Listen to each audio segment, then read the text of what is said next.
தேவனுக்கே மகிமை உண்டாவதாக. இன்றைக்கு நாம் தியானிக்கப் போகிற செய்தியின் தலைப்பு ஆண்டவர் தப்புவிப்பார். தலைப்பு ஆண்டவர் தப்புவிப்பார். சங்கீதம் 50ஆம் அதிகாரம் 15ஆம் வசனத்தில் பார்க்கிறோம். ஆபத்து காலத்திலே என்னை நோக்கி கூப்பிடு, நான் உன்னை விடுவிப்பேன் என்று ஆண்டவர் சொல்கிறார். ஆபத்து காலத்திலே என்னை நோக்கி கூப்பிடு, நான் உன்னை விடுவிப்பேன் என்று ஆண்டவர் சொல்கிறார். சங்கீதம் 81:7 கூட பார்க்கிறோம். நெருக்கத்திலே நீ கூப்பிட்டாய், நான் உன்னை தப்புவித்தேன் என்றும் ஆண்டவர் சொல்கிறார். நெருக்கத்திலே நீ கூப்பிட்டாய், நான் உன்னை தப்புவித்தேன் என்று படிக்கிறோம். எரேமியா 33:3 கூட பார்க்கிறோம். என்னை நோக்கி கூப்பிடு, அப்பொழுது நான் உனக்கு உத்தரவு கொடுத்து நீ அறியாததும் உனக்கு எட்டாததுமான பெரிய காரியங்களை உனக்கு அறிவிப்பேன் என்று ஆண்டவர் வாக்கு கொடுக்கிறார். என்னை நோக்கி கூப்பிடு, அப்பொழுது நான் உனக்கு உத்தரவு கொடுத்து நீ அறியாததும் உனக்கு எட்டாததுமான பெரிய காரியங்களை உனக்கு அறிவிப்பேன் என்று ஆண்டவர் வாக்கு கொடுக்கிறார். சங்கீதம் 50:15 ஆபத்து காலத்தில் என்னை நோக்கி கூப்பிடு, நான் உன்னை விடுவிப்பேன், நீ என்னை மகிமைப்படுத்துவாய் என்றும் ஆண்டவர் சொல்லியிருக்கிறார். ஆண்டவரை நோக்கி நாம் கூப்பிடும் பொழுது ஆண்டவர் நம்மை விடுவிப்பார். நாம் என்ன செய்யணும்? மகிமைப்படுத்த வேண்டும்.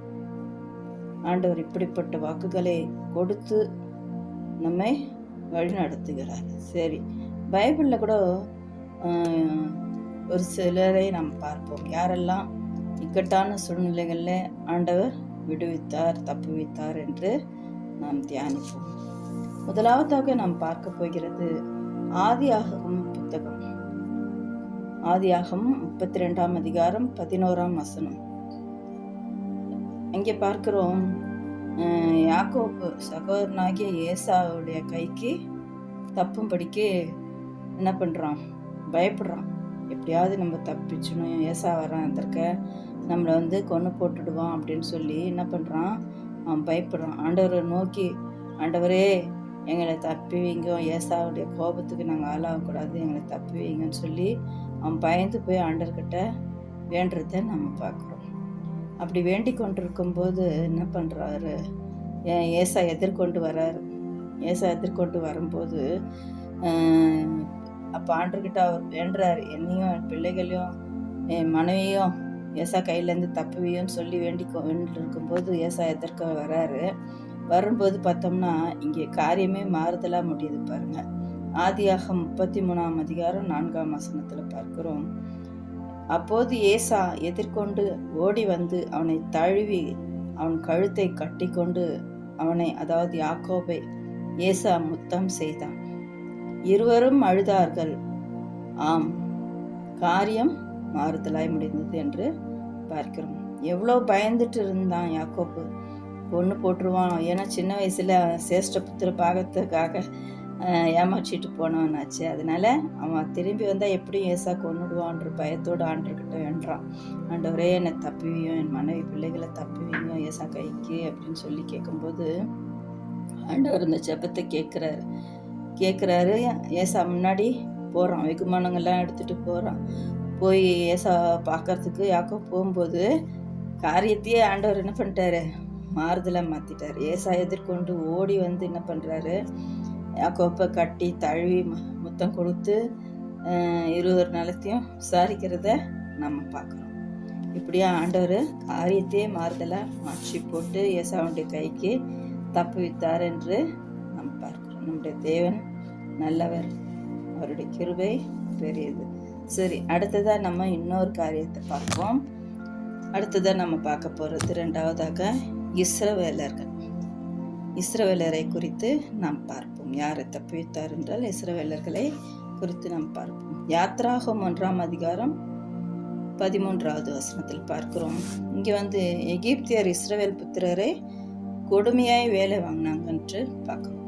கொடுமையானா அதாவது 430 வருஷம் அடிமையா வேலை வாங்கியிருக்காங்க இஸ்ரவேல் புத்திரங்க. 430 வருஷமா வேலை வாங்கியிருக்கிறாங்க. யாத்ராகம் 2ஆம் அதிகாரம் 22லேருந்து 25 வரைக்கும் படித்து பார்த்தோம்னா, சில காலம் அப்படி வேலை வாங்கிக்கின்னு இருக்கும்போது சில காலம் சென்ற பின் இஸ்ரவேல் ஜனங்கள் தேவனை நோக்கி முறையிடுகிறார்கள்.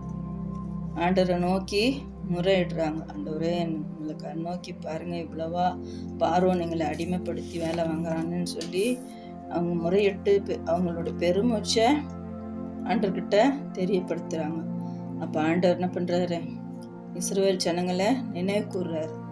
நினை கூர்ந்து நினை தருளி என்று இங்கே வாசிக்கிறோம். நினை கூர்ந்த பின்பு என்ன பண்றாரு, மோசேவை அந்த இடத்துக்கு திரும்பவும் அனுப்புறாரு. மோசே ஏற்கனவே ஏற்படுத்தி வச்சுட்டாரு, தெரிஞ்சினாரு. ஆனா மோசே என்ன பண்ணிட்டாரு, ஒரு தவறு செஞ்சதுனால அவர் 40 வருஷம் தலைமறைவா இருந்த மாதிரி இருந்துட்டு வந்தாரு. அந்த மனுஷனை திரும்பவும் கொண்டு வந்து இந்த இஸ்ரவேல் ஜனங்களை மீட்கும்படி பயன்படுத்துறத நம்ம இங்க பார்க்கிறோம். எகிப்துல இருந்து விடுவிச்சு என்ன பண்றாரு மோசே, இஸ்ரவேல் ஜனங்கள் எல்லாம் வெளியே கொண்டு வர்றாரு. 430 வருஷமா அடிமையா இருந்தவங்கள ஆண்டவருடைய துணையோட பார்வோன் கையில இருந்து அற்புத அடையாளங்கள்லாம் ஆண்டவர் செஞ்சு விடுவிக்கிறத நம்ம பார்க்கிறோம். மோசையை கொண்டு அந்த ஜனங்கள்லாம் அந்த இடத்துல இருந்து அடிமைக்காக்கப்பட்ட அந்த ஜனங்களை விடுவித்து ஆண்டவர் என்ன பண்றாரு, கொண்டு வர்றாரு. அவ்வளோ பேர் அதிசயமா இருக்கும். அது பார்க்கும்போதே நம்ம அவ்வளோ அதிசயமா, அவ்வளோ தங்கம் பொண்ணு வெள்ளியோட புறப்பட்டு வராங்கன்ட்டு நம்ம அது படிக்கிறோம். அப்படியா விடுவித்து அவங்களுடைய அடிமை முகத்தை எடுத்து போட்டு வெளியே கொண்டு வராரு என்று நம்ம பார்க்கிறோம். இஸ்ரவேல் ஜனங்களையும் விடுவித்தார் என்று தப்புவித்தார் என்று பார்க்கிறோம். பார்வோன் கைக்கு தப்புவித்தார் என்று நம்ம பார்க்கிறோம். ஆண்டவருடைய நாமத்துக்கு மகிமை உண்டாவதாக. மூன்றாவதாக நம்ம பார்க்க போகிறது தாவீதை குறித்து நம்ம பார்ப்போம். ஒவ்வொருத்தரையா நம்ம பார்த்துட்டே வருவோம். தாவீதை குறித்து பார்ப்போம். 1 சாமுவேல் புத்தகம் 24ஆம் அதிகாரம் 11லேருந்து 15 வரைக்கும் படித்தோம்னா, இந்த வசனங்களை பார்த்தோம்னா சவுல் ராஜா தாவீதை கொல்ல வகை தேடி திரிகிறான்.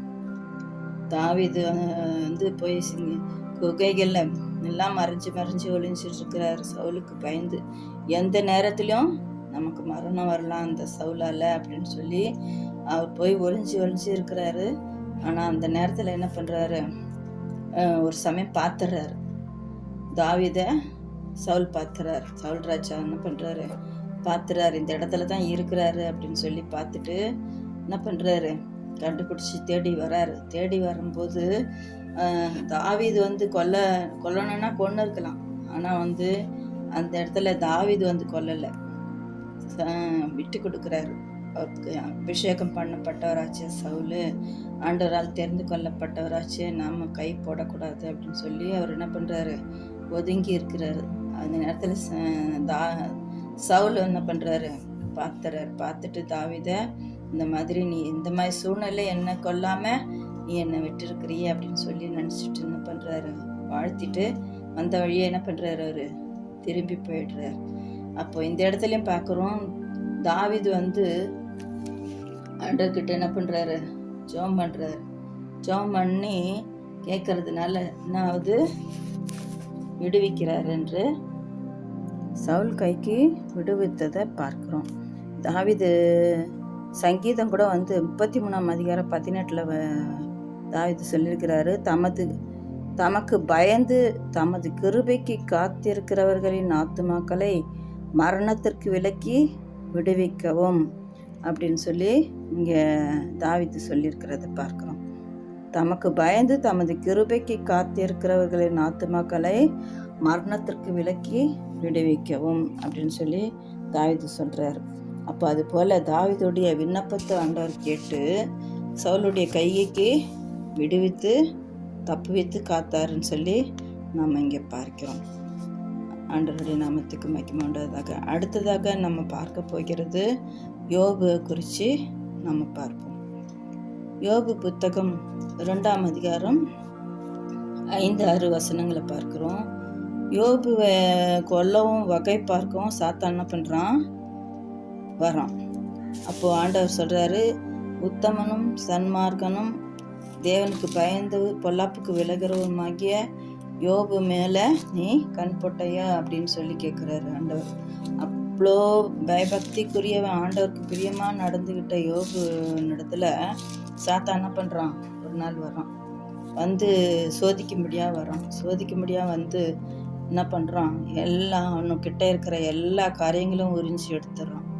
பிள்ளைகள் எடுத்துடுறான், சொத்துக்களை எடுத்துடுறான், வீடு வாசல், ஆடு மாடு ஒட்டகங்க எல்லா விதமான ஐஸ்வர்யங்களும் சம்பத்தையும் என்ன பண்ணுறான், எடுத்துடுறான். அப்படி எடுத்துட்ட அப்புறம் கடைசியாக வந்து ஆண்டர்கிட்ட திரும்ப வந்து கேட்குறான். அப்போ ஆண்டவர் சொல்கிறாரு, நீ எல்லாத்தையும் எடுத்தா கூட அவனுடைய ஜீவனை மட்டும் விட்டுடு, எல்லாத்தையும் எடுத்துக்கோ, ஆனால் அவனுடைய ஜீவன் மேலே நீ கை வைக்கக்கூடாது அப்படின்னு சொல்லி ஆண்டவர் சொல்கிறார். அதே போல் என்ன பண்ணுறான் சாத்தான், எல்லாத்தையும் எடுத்துகிட்டு போயிடறான், உறிஞ்சு எடுத்துறான். அவன் சரீரத்தை கூட வேதனைக்குள்ள ஆக்கிட்டு போயிடறான். ஜீவனை மட்டும் தப்ப விடு அப்படின்னு சொல்லிட்டு ஆண்டவர் வந்து பேசுகிறாரு. அப்போது அதே போல் என்ன பண்ணுறான் சாத்தான், ஜீவனை விட்டுட்டு அவன் மற்றதெல்லாச்சும் பறித்து கொண்டு போகிறான். ஆண்டவர் அந்த இடத்துல பாருங்கள், ஆண்டவர் அவனுடைய யோபனுடைய ஜீவனை தப்ப வச்சு பாதுகாக்கிறார் என்று பார்க்கிறோம். ஜீவன் தப்பினதுனால யோபு என்ன சொன்னார், தேவனிடத்துல நன்மையை பெற்று நான் தீமையை பெற வேண்டாமோ என்று சொல்லி தேவனை துதிக்கிறத பார்க்குறோம். அந்த மாதிரி ஆண்டவரை துதிச்சது நிமித்தம் யோபுக்கு என்ன கிடைச்சது, ஜீவன் திரும்ப கிடைச்ச, ஜீவன் பாதுகாக்கப்பட்டது. இழந்த எல்லாவற்றையும் என்ன பண்ணாரு, திரும்ப ரெட்டத்தனியாக பெற்றுக்கொண்டாருன்னு பார்க்குறோம். அந்த அளவுக்கு ஆசீர்வாதம், குமாரத்தையும் ஆசீர்வாதங்களையும் கொடுத்து ஆண்டவர் என்ன பண்ணியிருக்கார், யோபு ரெட்டத்தனியான பங்காக கொடுத்து ஆசீர்வதித்திருக்கிறாரு. அவருடைய ஜீவனையும் பாதுகாத்து தப்ப வச்சிருக்கிறாரு என்று நம்ம இந்த யோபு புத்தகத்தில் யோபை குறித்து பார்க்கிறோம். ஆண்டவருடைய நாமத்துக்கு மகிமை உண்டாதாக. அடுத்ததான் நம்ம பார்க்க போகிறது தானியேலை குறித்து நாம் பார்ப்போம். தானியேல் 6ஆம் அதிகாரம் 16ஆம் வசனத்தில் பார்க்கிறோம். அப்போது ராஜா கட்டளையிட அவர்கள் தானியேலை கொண்டு வந்து அவனை சிங்கங்களின் கெபியிலே போட்டார்கள். அப்போது ராஜா கட்டளையிட அவர்கள் தானியேலை கொண்டு வந்து அவனை சிங்கங்களின் கெபியிலே போட்டார்கள். ராஜா தானியேலை நோக்கி, நீ இடைவிடாமல் ஆராதிக்கிற உன் தேவன் உன்னை தப்புவிப்பார் என்று சொல்றார். அவங்க என்ன பண்றானுங்க, ஒரு சிங்க கெபியில கொண்டாந்து தானியேலை போட்டாங்க. போட்ட பிறகு ராஜாக்கு மனசே தாங்க முடியல. வந்து சொல்றார், நீ இடைவிடாத ஆராதிக்கிற உன் தேவன் உன்னை தப்பிப்பார்னு சொல்லி வந்துடுறாரு. யார் சொல்றது, ராஜா சொல்றாரு. தானியேலை பார்த்து சொல்றதை பார்க்கிறோம். அப்போ அடுத்ததான் என்ன பண்றாரு, அவர் தப்பிப்ப வல்லவர் சொல்லிட்டு வந்துடுறாரு. வந்துட்ட பிறகு மறுநாள் போய் பார்க்குறாரு, தானியேலே, நீ இடைவிடாமல் ஆராதிக்கிற உன் தேவன் உன்னை தப்பி வச்சாரா அப்படின்ட்டு கேட்குறாரு. அவருக்கு ராத்திரியெல்லாம் தூக்கமே வரல போல இருக்குது. தூக்கமே வராததுனால விடியற்காலமே ராஜா சிங்கக்கேபிக்கு தீவிரமாய் வர்றாரு. வந்து சிங்கக்கேபியை நோக்கி தானியேலை நோக்கி கூப்பிடுறாரு. தானியேலே, ஜீவனுள்ள தேவனுடைய தாசனே, இப்படி கூப்பிடுறாரு பாருங்க. தானியேலே, ஜீவனுள்ள தேவனுடைய தாசனே, நீ இடைவிடாமல் ஆராதிக்கிற உன் தேவன் உன்னை சிங்கங்களுக்கு தப்புவிக்க வல்லவராய் இருந்தாரா என்று தானியேலை கேட்கிறார் ராஜா. அதற்கு தானியேல் என்ன சொல்றாரு, தானியேல் சிங்கக்கெபிக்குள்ளே இருந்து பதில் கொடுக்கிறாரு. என்ன சொல்றாரு, தேவன் தம்முடைய தூதனை அனுப்பி சிங்கங்களின் வாயை கட்டி போட்டார் என்றார். தேவன் தூதனை அனுப்பி சிங்கங்களின் வாயை கட்டி போட்டார் என்றான். தானியேலையும் ஆண்டவர் என்ன பண்ணியிருக்காரு, தப்பி வச்சுருக்கிற சிங்கம் வாய்க்கிட்ட போயிட்டு யாராவது தப்பிக்க முடியுமா? அந்த குகைக்குள்ளே தூக்கி போட்டுறாங்க. அந்த நேரத்தில் தூதனை அனுப்பி அந்த சிங்கங்களுடைய வாயெல்லாம் கட்டி போட்டு தானியேலை ஆண்டவர் தப்பி வச்சு மீட்டிருக்கிறார் என்று பார்க்கிறோம். தானியேலையும் ஆண்டவர் தப்பி வைத்தார் என்று பார்க்கிறோம். தேவனுக்கே மகிமை உண்டாவதாக. அடுத்ததாக நம்ம பார்க்க போகிறது எஸ்தர் குறித்து நம்ம பார்ப்போம். எஸ்தர் 4ஆம் அதிகாரம் 14ஆம் வசனத்தில் பார்க்கிறோம். இந்த காலத்திலே மௌனமாய் இருந்தால் யூதருக்கு சகாயமும் ரட்சிப்பும் வேறொரு இடத்திலிருந்து வரும். அப்பொழுது நீயும் உன் தகப்பன் குடும்பத்தாரும் அழிவீர்கள் என்று மொர்தெகாய் எஸ்தரிடம் சொன்னான். என்ன சொல்றாரு? இந்த காலத்திலே மௌனமாய் இருந்தால் யூதருக்கு சகாயமும் ரட்சிப்பும் வேறொரு இடத்திலிருந்து வரும். அப்பொழுது நீயும் உன் தகப்பன் குடும்பத்தாரும் அழிவீர்கள் என்று மொர்தெகாய் எஸ்தரிடம் சொல்றான். ஆமான் யூத குலத்தையே அழிக்கணும் அப்படின்னு சொல்லி முடிவு எடுத்திருக்கிறதுனால எஸ்தர்கிட்ட என்ன சொல்றாரு மொர்தெகாய், இந்த மாதிரி நீ மௌனமாக இருக்கக்கூடாது, ராஜா கிட்ட போய் பேசணும், நீ யூத ஜனங்களை காப்பாற்றணும், அதுக்கு தான் உனக்கு இந்த ராஜ மேன்மை கிடச்சிருக்கு அப்படின்னு சொல்லி சொல்கிறாரு. அப்போ அதற்கு எஸ்தர் என்ன சொல்கிறாங்க பார்ப்போமா? எஸ்தர் 16ஆம் வசனத்தில், 4ஆம் அதிகாரம் 16ஆம் வசனத்தில் பார்க்குறோம். எஸ்தர் சொல்கிறாங்க, எஸ்தர் என்ன செய்வது என்று தெரியாமல் சொல்கிறாங்க. 16ஆம் வசனத்தில், சூசானில் இருக்கிற யூதர்கள் அனைவரையும் கூடி வர சொல்லி 3 நாள் உபவாசிக்கிறார். அந்த நேரத்தில் அவங்களுக்கு என்ன செய்யறதுன்னு தெரியல. ஆண்டவரை நோக்கி பார்க்குறாங்க. என்ன செய்யறதுன்னு தெரியாததுனால என்ன பேச முடியும், சட்டுன்னு ராஜா கிட்டேயும் போக முடியாது அப்படின்ட்டு ஆண்டவரை முதல்ல நோக்கி பார்ப்போம் அப்படின்னு சொல்லி என்ன பண்ணுறாங்க, யூதரை எல்லார்கிட்டையும் சொல்லிடுறாங்க இந்த மாதிரி உபவாசம் இருங்கன்ட்டு. அரண்மனையில் இருக்கிற தாதிமார்களையும் சேர்த்து வச்சுன்னு என்ன பண்ணுறாங்க, எஸ்தர் ராஜாத்தி 3 நாள் உபவாசிக்கிறாங்க. உபவாசிச்சுட்டு பின்பு என்ன பண்ணுறாங்க, போய் ராஜா கிட்ட போகிறாங்க இந்த சூழ்நிலை சொல்கிறதுக்காக. இந்த போகும்போது இந்த சூழ்நிலைகளை அறிவிக்கத்தக்கதான ஒரு தைரியம் அவங்களுக்கு வருது. அதுக்கப்புறம் சில காரியங்கள்லாம் அவங்க பிளான் பண்ணி ஆமானை வீழ்த்துகிற காரியங்கள்லாம் தெரியுது, படித்தோம்னா தெரியும். அப்படியா ஆமானை வீழ்த்திட்டு என்ன பண்ணுறாங்க, யூத குலத்துக்காக அவங்க ஜெயம் எடுக்கிறாங்க. எதனாலன்னு பார்த்தோம்னா, அவங்க 3 நாள் உபவாசம் இருந்து ஆண்டர்கிட்ட மன்றாடுறாங்க, ஜெபிக்கிறாங்க. ஜெபிக்கும்போது ஆண்டர் என்ன பண்ணுறாரு, அவங்களுடைய சூழ்நிலையெல்லாம் பார்த்து யூத மார்க்கத்தையே அழிக்கணும்னு சொல்லி பிளான் போட்டிருக்கான்னு ஆமான்னுட்டு அந்த உபவாசத்தின் நிமித்தம் எஸ்தர் ராஜாத்தியும் அவங்க தாதிமார்களும் அப்புறம் யூத குலம் எல்லாரும் சேர்ந்து உபவாசித்தது ஆண்டவர் என்ன பண்ணுறாரு, கேட்டு அந்த விண்ணப்பத்திற்கு பதில் தருகிறாரு. எல்லாத்தையும் என்ன பண்ணுறாரு, அந்த தீங்குக்கு ஆமானுடைய சூழ்ச்சிக்கு தப்பு வைக்கிறார் என்று பார்க்கிறோம். இதில் ஆமான் வைத்த வலையில் அவனே விழும்படி செய்து யூத மார்க்கம் முழுவதையும் என்ன பண்ணுறாரு, ஆண்டவர் தப்பு வைக்கிறார் என்று நம்ம இதில் பார்க்கிறோம். எஸ்தர் புத்தகத்தில் ஆண்டவருடைய நாமத்துக்கு மகிமை உண்டாவதாக. அடுத்ததாக ஒரு காரியத்தை கூட நம்ம பார்ப்போம்.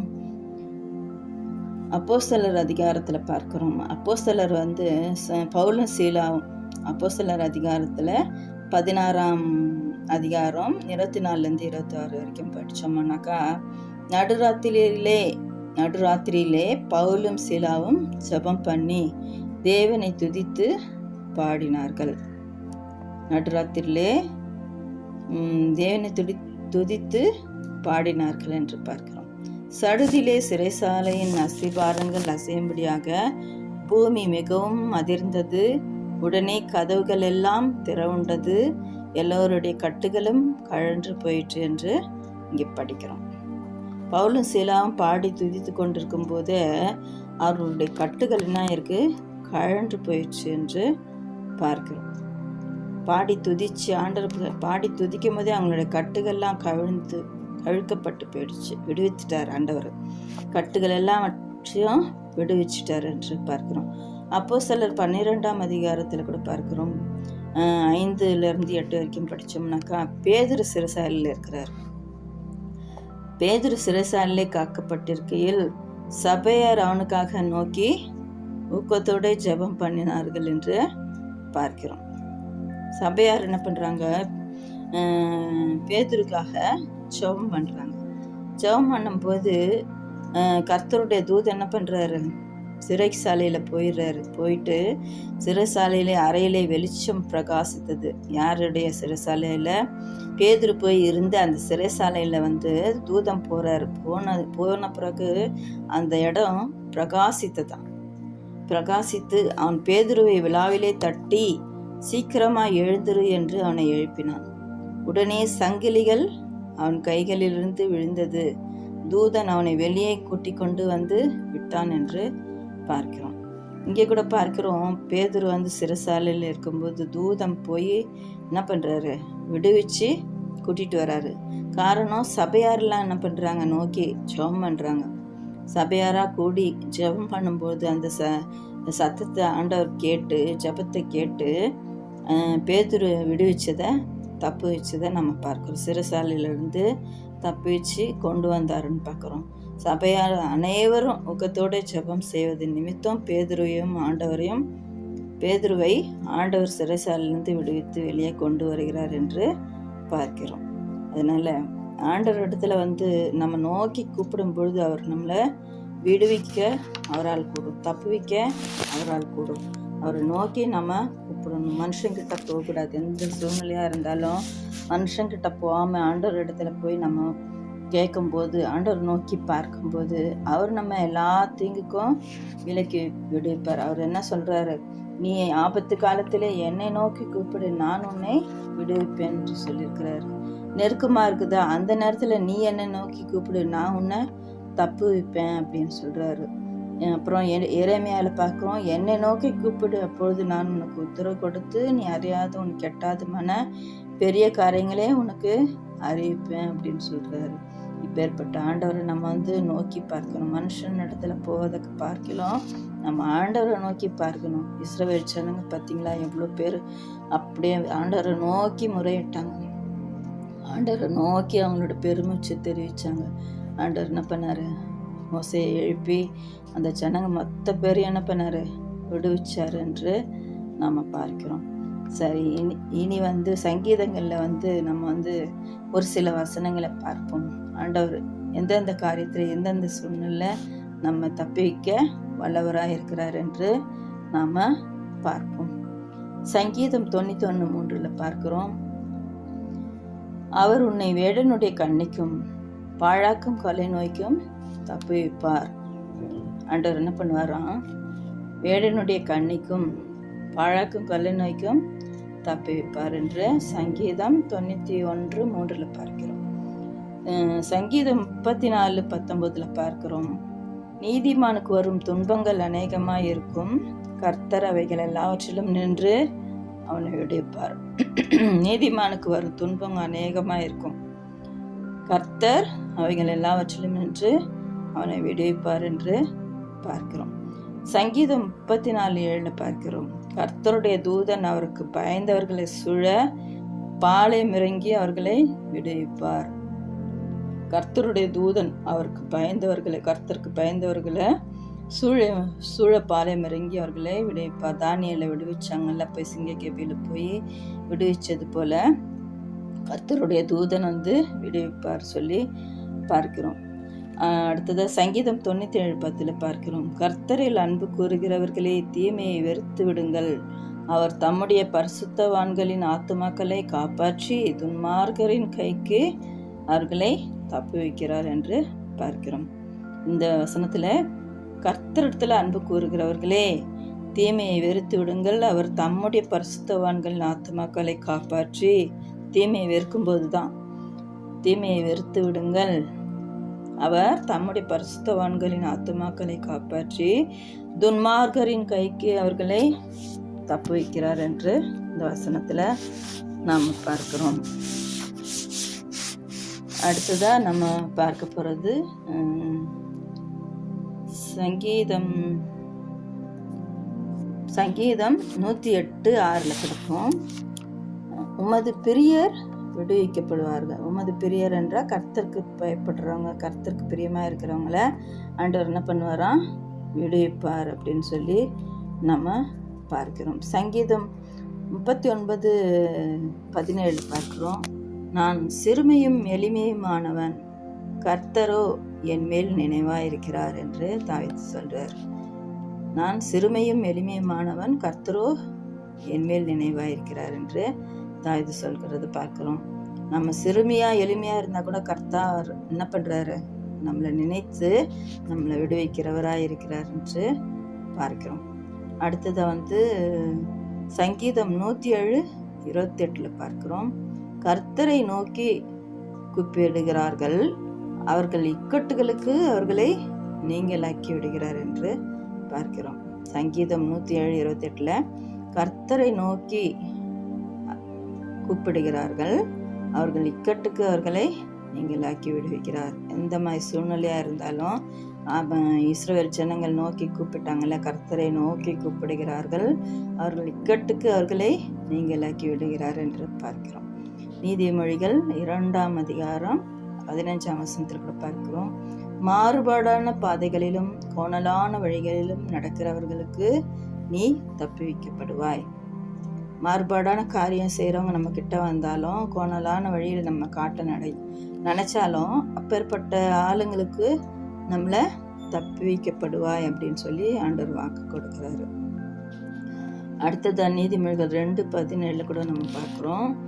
இச்சகமான வார்த்தைகளை பேசும் அந்நிய பெண்ணாகிய பாரஸ்திரிக்கு தப்பு வைக்கப்படுவாய். இச்சகமான வார்த்தை வஞ்சகமாக பேசி விழ வைக்க செய்கிற அந்நிய பெண்களாகிய பாரஸ்திரிக்கு தப்பு வைக்கப்படுவாய் என்று இந்த வசனத்தை பார்க்கிறோம். நீதிமொழிகள் 6:3 பார்க்கிறோம்.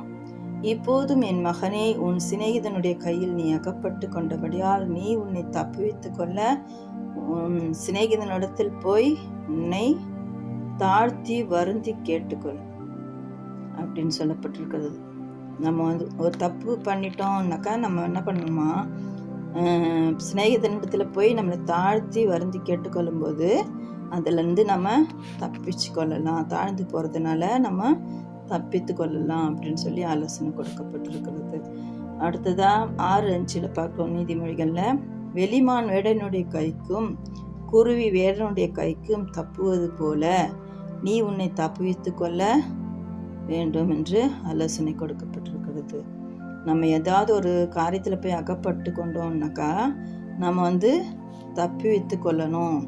அதில் அப்படியே இருக்கக்கூடாது அப்படின்னு சொல்லப்பட்டிருக்கிறது. வெளிமான் வேடனுடைய கைக்கும் குருவி வேடனுடைய கைக்கும் தப்புவது போல நீ உன்னை தப்பித்துக்கொள், அப்படியே அதிலே சிக்கிக்கொள்ளாத, தப்பித்துக்கொள் அப்படின்னு சொல்லி ஆலோசனை கொடுக்கறத பார்க்கிறோம். நீதிமொழிகள் 11:6 கூட பார்க்கிறோம். செம்மையானவருடைய நீதி அவர்களை தப்புவிக்கும் என்றும் பார்க்கிறோம். செம்மையாக நடக்கிறாங்கன்னா அவங்களுடைய நீதியை அவர்களை தப்பு வச்சிடும் அப்படின்னு சொல்லி இந்த வசனத்தில் எழுதப்பட்டிருக்கிறது.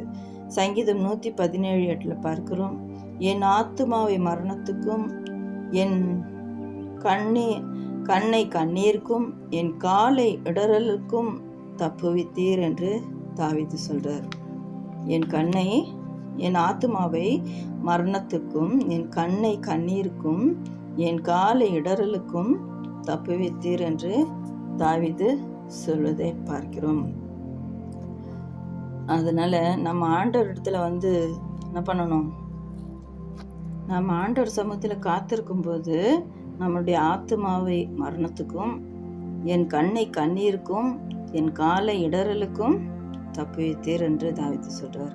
நம்ம ஆண்டவர் சமூகத்தில் காத்திருக்கும் போது தான் அவர் நம்மளுடைய கால்களை தப்புவிக்க முடியும் என்று இதில் பார்க்கிறோம்.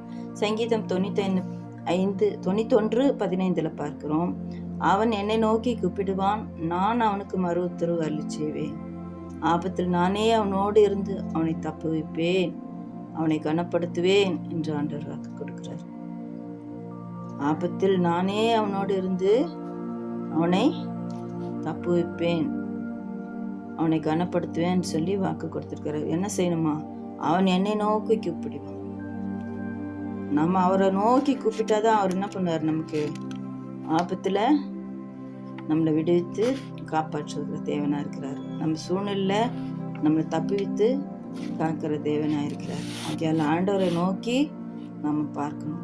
ஆண்டவரை நோக்கி பார்க்காம மனுஷன் நோக்கி பார்த்து இல்லை மௌனமாக உட்கார்ந்துட்டு நம்மளுக்கு விடுவி காலம் இல்லையே, நமக்கு தப்பிக்க வழி இல்லையே, நம்மளை யார் விடுவிப்பாங்க, நம்மளை யார் தப்புவிப்பாங்கன்னு சொல்லி நாம் கலங்கி கொண்டிருக்கக்கூடாது. ஆண்டவரை நோக்கி பார்த்து தான் எல்லாருமே தானியேல் எத்தனை பேர் சிங்கக்கோப்பையில் போடும்போது எவ்வளோ தைரியமாக இருந்திருப்பார் பாருங்க. ஆண்டவர் என்னை விடுவிச்சாலும் சரி விடுவிக்காமல் போனாலும் சரி நான் உண்மை பின்பற்ற நிறுத்தின சிலையை நான் வணங்க மாட்டேன் அப்படின்னு சொல்லி உறுதியாக நிற்கிறதுனால ஆண்டவர் என்ன பண்ணார், தூதனையே அனுப்பி சிங்கங்களின் வாயை என்ன பண்ணிவிட்டாரு, கட்டி போட்டு தானியேலை விடுவிச்சிட்டார் என்று பார்க்கிறோம். இஸ்ரவேல் ஜனங்களை விடுவிச்சிருக்கிறார்.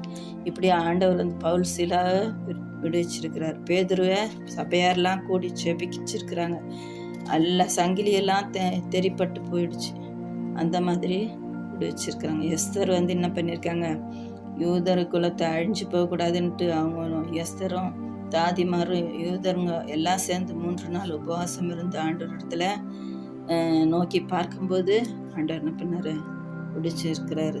தாவீது எத்தனையோ சூழ்நிலை சவுல் கொல்லணும்னு நினச்சான், அந்த நேரத்துலலாம் விடுவிச்சிருக்கிறாரு ஆண்டவர். அப்படி ஆண்டவர் வந்து ஒவ்வொருத்தரையும் விடுவிச்சிருக்கிறார் என்று நாம் பார்க்கணும். நம்மளும் வந்து என்ன பண்ணோம், விசுவாசமாக இருக்கணும். ஆபத்து எந்த சூழ்நிலையாக இருந்தாலும் சரி, ஆபத்து காலத்தில் என்னை நோக்கி கூப்பிடு, நான் உன்னை விடுவிப்பேன் என்று சொல்கிறார். ஆபத்து காலத்தில் என்னை நோக்கி கூப்பிடு, நான் உன்னை விடுவிப்பேன், நீ என்னை மகிமைப்படுத்துவாய். ஆண்டவர் விடுவிக்கும் போது நாம் என்ன பண்ணணும், மகிமைப்படுத்தணும் ஆண்டவர் இடத்துல. சரி, இவ்வளோ நேரம் வந்து ஆண்டவர் விடுவிச்சதை பற்றியும் தப்பு வைத்ததை பற்றியும் தியானித்தோம். அது போலவே இயேசு கிறிஸ்துவும் நம்ம விடுதலை தருவார். அது ஒரு சில வசனங்கள் நம்ம பார்ப்போமா? இயேசு கிறிஸ்து கொடுக்குற விடுதலை என்னன்ட்டு யோவான் 8ஆம் அதிகாரம் 36ஆம் வசனத்தில் பார்க்கிறோம்.